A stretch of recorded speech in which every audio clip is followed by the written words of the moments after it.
Creating a variable product. A variable product is a product where you can choose between different sizes and different colors. So I'm gonna click on products and I'm gonna click on add new. And now I will enter here the name of the product. I call this shirts. And a little description, my dummy text. Okay. And right over here you can choose a product image.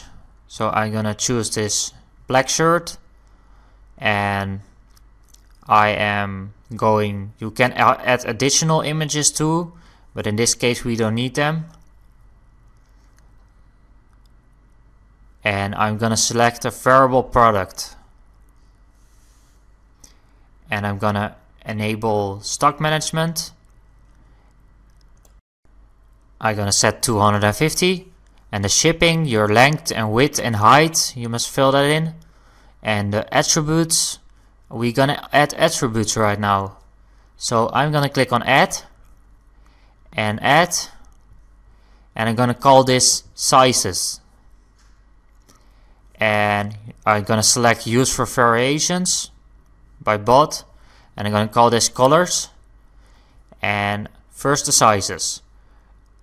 I will enter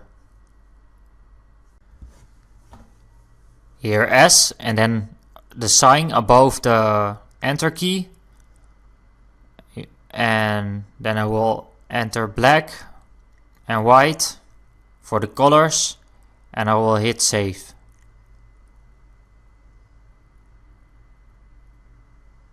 Okay, now I will go to the variations.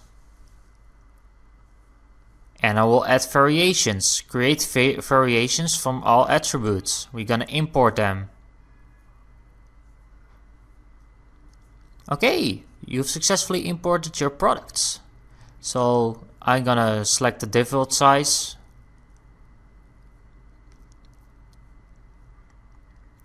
That's M. And I am going to manage stock. That's 250. And that is 30, and that is 25.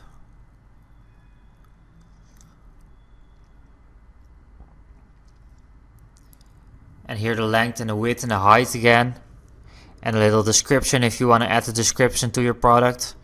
And here we're gonna enter in stock, so we're gonna manage our stock, and we enter 250 for example, or 100.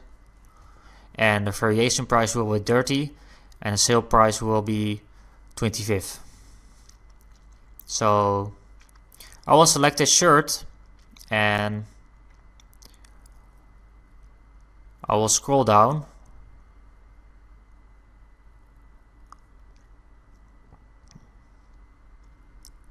and scroll up. Okay, I think we got everything right now. I'm gonna click on update and publish.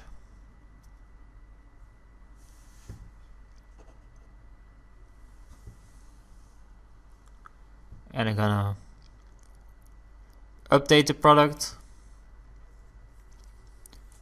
and publish again. And now I'm gonna click on view product.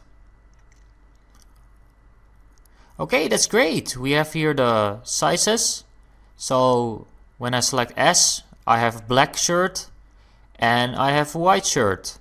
So that's great. We can select now colors and sizes. So that's all you need for your web shop. So I want to thank you for watching, and I will see you in my next lectures.